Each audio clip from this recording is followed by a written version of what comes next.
तो जय माँ सरस्वती बच्चों, जैसे कि हम जानते हैं क्लास 10th और 12th के बोर्ड एग्जाम्स बहुत नज़दीक आ चुके हैं, तो अब से हम लोग अपनी रैपिड रिविजन्स की तरफ फोकस करेंगे। रैपिड रिवीजन यानी कि बहुत जल्दी रिवीजन करना, चैप्टर की इंपॉर्टेंट इंपॉर्टेंट चीज़ को डिस्कस करना और इंपॉर्टेंट वर्ड्स, इंपॉर्टेंट की टर्म्स को डिस्कस करना और आगे बढ़ना।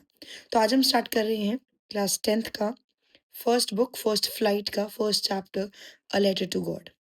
देखिए, a letter to God chapter जो है वो जीएल फ्यूंटिस ने लिखा है। इस चैप्टर के मेजर कैरेक्टर्स के बारे में अगर बात करें तो सबसे पहला कैरेक्टर आता है हमारा लेंचो। लेंचो को हम लोग रस्टिक बोलते हैं। रस्टिक माने कि एक ऐसा इंसान जो कंट्री साइड यानी कि विलेज से बिलोंग करता है। इंडस्ट्रियस है, इंपॉर्टेंट वर्ड है ये, जिसको बोलते हैं हम लोग कि बड़ा हार्ड वर्किंग फार्मर है। पूरी वैली में रहता है और पूरी वैली में उसका इकलौता घर है, जो कि दिखाता है कि ही इज आइसोलेटेड, अपने आप पर सेल्फ रिलायंट है, अपने ऊपर निर्धारित है उसका सब कुछ। और सबसे बड़ी बात क्या है, आइसोलेटेड है, उसके आसपास कोई खास नहीं है। उसके लिए हम लोग एक वर्ड भी यूज करते हैं कि he is ox of a man. वो क्या है, आदमियों में ना बैल की तरह काम करने वाला इंसान, यानी कि इतना मेहनती इंसान है वो कि आदमियों में बैल की तरह वो काम करता है। बहुत फिजिकल स्ट्रेंथ है, सिंपल माइंड है, ज्यादा माइंड का इस्तेमाल नहीं करना। प्रोमिनेंट है, नोटिसेबल कैरेक्टरिस्टिक्स हैं उसके कि क्या सबसे इंपॉर्टेंट बात उसके लिए क्या है कि उसका जो भगवान में फेथ है ना, वो बिल्कुल अनवेवरिंग है, यानी कि उसको उसके अटूट विश्वास है उसका भगवान के ऊपर, उसको कोई नहीं हटा सकता। और जो सेकंड मेजर कैरेक्टर है हमारे पास वो है द पोस्ट मास्टर। फैट और एमिएबल यानी कि फ्रेंडली और प्लेजेंट इंसान है एक। ग्रेट एम्पथी यानी कि दूसरों की फीलिंग्स को समझने वाला एक इंसान, जिसको दूसरों की फीलिंग्स से फ़र्क पड़ता है, दूसरों के दुःख और सुख से फ़र्क पड़ता है। तो इनिशियली उनको किसी चीज़ के थ्रू लेंचो की कहानी पता चलती है and how does he helps, उस बारे में हम लोग डिस्कस करेंगे। सो चैप्टर का नाम है लेटर टू गॉड। इंट्रोडक्शन की बात करें, लेटर टू गॉड अभी मैंने बताया जीएल फोंटेस ने लिखा है, बहुत पावरफुल नैरेटिव है, लेकिन सबसे बड़ी बात ये आयरॉनिकल है। आयरॉनिकल, एक आयरनी क्या होती है, आयरनी क्या है, आयरनी एक सिचुएशन है जो कि हमने सोचा हुआ था उससे बिल्कुल ऑपोजिट एंड कर दी है, उसको हम लोग कहते हैं आयरनी। उसमें क्या है, लेंचो के इर्द गिर्द ये कहानी घूमती है, जो कि एक डेडिकेटेड फार्मर है, लेकिन उसकी उसकी लाइफ में एक डिजास्टर फेस करना पड़ता है उसको, ठीक है, जिसकी वजह से उसका जो उसकी दुनिया है एक तरीके से पोपटलाल की तरह दुनिया हिल जाती है। लेकिन उसने इस सिचुएशन में भी तरीका क्या ढूँढा कि मुझे भगवान पे भरोसा है और भगवान मेरा कुछ भी बुरा नहीं होने देंगे। सेटिंग की बात करें, यानी कि इनिशियली चैप्टर स्टार्ट कैसे हो रहा है हमारा, लेंचो का हाउस क्रेस्ट यानी कि टॉप लो हिल की वैली के जो सबसे छोटा हिल होता है उसके ऊपर है। पैनोरामिक व्यू है, वैली का सारा कुछ देखने को मिल रहा है वहां से, बड़ा अच्छा व्यू है। रिवर है, कॉर्न की फील्ड्स हैं उसकी, मक्के की कॉर्न की फील्ड्स हैं, और कहीं न कहीं फ्लावर्स हैं उसके अंदर। और लेंचो के लिए ये फ्लावर्स को हम लोग प्रिकर्सर बोलते हैं, यानी कि ये कुछ ना कुछ बढ़िया आने वाला है। और क्या आने वाला है, एक बहुत बढ़िया हार्वेस्ट आने वाला है। He was a man, ox of a man है, आदमियों में बैलों की तरह काम करने वाला है, सुबह से लेके रात तक क्या करता है, काम करता रहता है।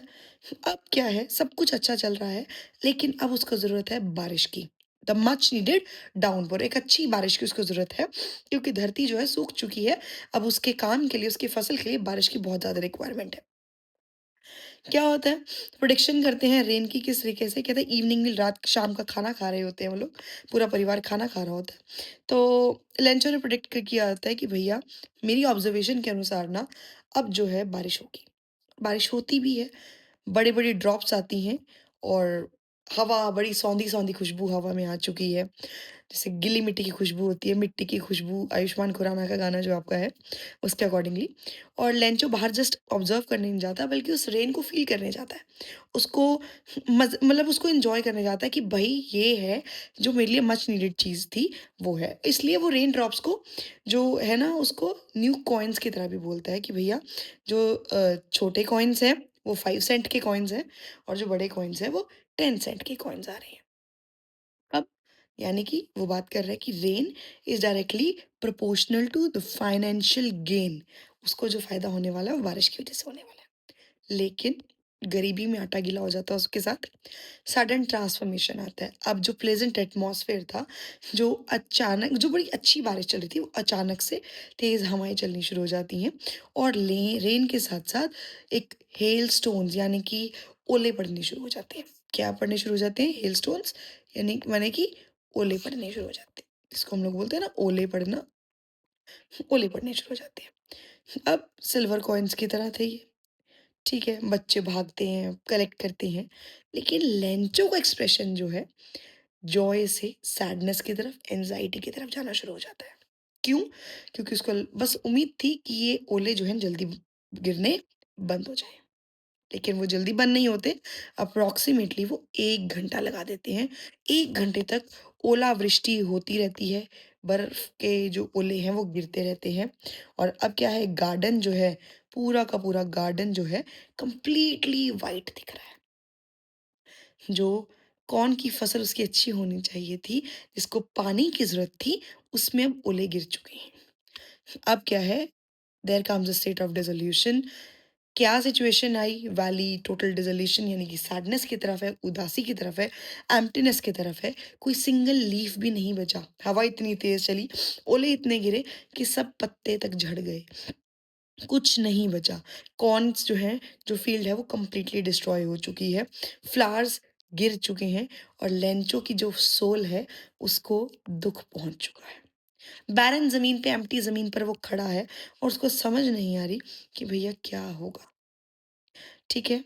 और कहता है कि अगर मेरी फसल को कीड़ा भी लग जाता ना तो इतना नुकसान ना होता जितना नुकसान इस ओलावृष्टि ने, इस बारिश ने कर दिया। और अगर अब ये फसल नहीं होती तो क्या होगा? हम लोग क्या करेंगे? एक्सट्रीम सूखा पड़ जाएगा हम लोगों के लिए, एक्सट्रीम हंगर फेस करना पड़ेगा हम लोगों को, भूखमरी पड़ जाएगी हम लोगों के लिए। क्या करेंगे हम लोग? लेंचो लेकिन एक बात जागती है उसके मन में, जैसे स्टार्टिंग में हमने डिस्कस किया, उसका एक ही फीचर बहुत इम्पोर्टेंट है, एक ही कैरेक्टरिस्टिक बहुत इम्पोर्टेंट है लेंचो की, उसका भगवान में विश्वास। इस डिज़ास्टर के समय में भी लेंचो अपना कंपोज़र या अपनी कामनेस, अपनी स्ट्रेंथ को खोता नहीं है। उल्टा वो क्या करता है, जो अकेले घर में रहने की बिल्कुल वैली में अकेला घर होने के बावजूद भी वो क्या करता है, अपनी सिंगल होप है उसकी कि मुझे कोई मदद नहीं करने वाला। मेरी मदद कौन करेंगे? भगवान करेंगे। मेरे को मैंने शुरू से सीखा है कि मेरी मद सबकी मदद कौन करते हैं? भगवान करते हैं। तो मेरी मदद भी कौन करने वाले हैं? भगवान करने वाले हैं। सही और गलत उनको सब कुछ पता है। मैं उनको मानता हूँ, तो मेरे कंसाइंस के रखवाले वो हैं, मेरे जीवन के रखवाले वो हैं, तो उनको मेरा कुछ देखना पड़ेगा और भगवान जब तक हैं, तो कौन भूखा मरा है? लेंचो का ये थॉट है, लेंचो इस तरीके से बात अब भगवान तक अपने मैसेज पहुँचाने का ज़रिया क्या ढूँढता है लेंचो? फार्मर है, लेकिन अनपढ़ नहीं है, पढ़ लिख सकता है, अपनी बात को बता सकता है। नेक्स्ट संडे को सुबह-सुबह उठता है, एक लेटर लिखना शुरू करता है। लेटर लिखता है किसको? गॉड को। He writes a letter to God. कहता है कि भैया मुझे 100 पीसोस की ज़रूरत है। कितने की ज़रूरत है? मुझे 100 पीसोस की ज़रूरत है। अदरवाइज़ मेरी फैमिली जो है, हम लोग भूखे मर जाएँगे एंड मुझे पता है कि आपके होते हुए मैं भूखा नहीं मर सकता। स्टैम्प लगाता है और एड्रेस लिखता है दैट टू गॉड भगवान को देना है, मेल बॉक्स में डाल देता है कि भैया मेरा जो मैसेज है, वो भगवान तक पहुँच जाएगा, ज़रूर पहुँच जाएगा। पोस्टमैन देखता है लेटर को, हँसता है कि मज़ाक बनाता है और जाके पोस्ट मास्टर को दिखाता है, देखो, देखो आज अजूबा लेके आया हूँ एक, भगवान के नाम पे एक लेटर लेके आया हूँ। पोस्ट मास्टर हमने पहले बात की थी, he was a fat amiable man जिसको एम्पैथी का पता है, यानी कि दूसरों की फीलिंग्स का पता है। पहले तो वो हँसता है, लेकिन थोड़ा सीरियस होता है, उसको खोलता है और देखता है कि इस बंदे का भगवान में कितना ज़्यादा भरोसा है। उस भरोसे को टूटने नहीं देना, तो वो पढ़ता है कि भैया उसको क्या प्रॉब्लम हुई है और फार्मर के बिलीफ को उसने कैसे सस्टेन रखना है। अब ही थिंक्स कि मुझे इसकी हेल्प करनी है। हेल्प करनी है, कैसे करनी है? कि भैया इसको लेटर के बदले लेटर तो नहीं दे सकता, तो क्या करता है वो अकेला तो 100 पीसोज़ कितने 100 पीसोज़ इकट्ठे नहीं कर सकता, तो ही asks for the contribution of the rest of the members of the post office.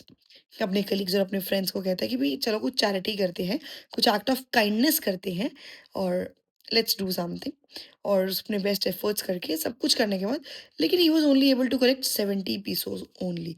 Lencho ने मांगे कितने थे? 100। ये कलेक्ट कितने कर पाया? 70। या चल ठीक है, उसकी तो फसल खराब हो गई थी ना, 70 पीसोस उसकी तो हेल्प करेंगे। तो he puts the money into an envelope. Envelope में डालने के बाद भगवान की तरफ से ही, कि भी भगवान नाम का इल्यूजन उसका बना रहे, भगवान नाम की साइन करता है, और क्या करता है कि भाई भगवान ऑलमाइटी से आई है। अब नेक्स्ट संडे लेंचो कॉन्फिडेंस के साथ आता है, बहुत उसको विश्वास है कि मेरा लेटर भगवान के पास पहुंचा होगा और भगवान ने कुछ ना कुछ किया होगा। पोस्ट मास्टर्स को देते हैं। लेंचो, कोई हैरानी नहीं होती उसको, बड़ा खुश सा होता है, अरे मुझे पता था जैसे भाई मेरे घर से लेटर आना है, वैसे उसको लगता है कि आना ही आना था। लेकिन थोड़ी देर बाद लेंचो के एक्सप्रेशन चेंज हो जाते हैं, उसको थोड़ा गुस्सा सा आ जाता है। क्या देख के गुस्सा आता है कि मैंने भगवान से कितनी पीसेस मांगे थे? 70। भगवान 100। कितने दिए भगवान ने? 70। कहता है भगवान तो ये गलती नहीं कर सकते, भगवान मेरी बात को काट नहीं सकते, गलती नहीं कर सकते। तो भैया ये जो गड़बड़ है ना, ये पोस्ट ऑफिस के लोगों ने की है। तो इसलिए वो क्या करता है, लेंचो एक, उसको खुश होना चाहिए, आयरनी क्या है, उसको खुश होना चाहिए, लेकिन वो उदास हो जाता है और एक पेपर और पेन मांगता है दोबारा कि भैया, he wants to write a rebuttal. Rebuttal means some reply, जो कुछ गलत बताने के लिए लिख किया जाता है। और अपनी आईब्रोज को रिंकल करता हुआ, ऐसे ऐसे करता हुआ, वही जिसको हम लोग बोलते थे त्योड़ियाँ पाना, त्योड़ियाँ पा के इंटेंस कंसंट्रेशन के साथ अपना फाइनल मैसेज लिखता है, स्टैम्प लगाता है, चला जाता है। पोस्ट मास्टर अगेन आदित्य के तौर पे सोचता है कि थैंक यू बोला होगा, तो वो क्या खोलता है, लेटर का, लेंचो का लेटर खोलता है और कहता है कि भैया, ये जो भगवान, मैंने तो आपसे 100 पीसेस मांगे थे, आपने मुझे 70 पीसेस दिए। आई बिलीव ये आप तो नहीं कर सकते, आपका ये काम हो ही नहीं सकता, आप ऐसी गलती कर ही नहीं सकते। फॉर श्योर ये गड़बड़ कहाँ की है? ये पोस्ट ऑफिस के लोगों ने गलती की है। ये post master and his colleagues are a bunch of crooks. Post office का जो स्टाफ है, they are a bunch of crooks, या कि डिसऑनेस्ट, बेईमान लोग हैं। तो नेक्स्ट टाइम आप जो मेरे पास जो बचे हुए 30 पीसेस हैं, वो आप मुझे किसी और ज़रिए की तरह पहुँचाएँ, किसी और माध्यम से मेरे तक पहुँचाएँ। इन बेईमान लोगों के थ्रू मेरे तक ना पहुंचाए। आयरनी, भगवान जो गॉड है वो खुद नहीं आ सकते, लेकिन लेंचोक ने मान लिया कि वो आएंगे, तो उसने वो किया।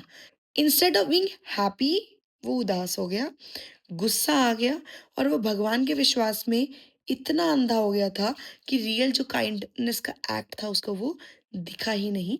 कि भगवान जो है, कहते हैं ना, ना जाने किस रूप में आके नारायण मिल जाएगा, वो नारायण को ढूंढता रहा, लेकिन जिस रूप में नारायण आया था उसने उसको नहीं देखा। तो यही थी हमारी लेटर टू गॉड की summary, and stay tuned for the next once.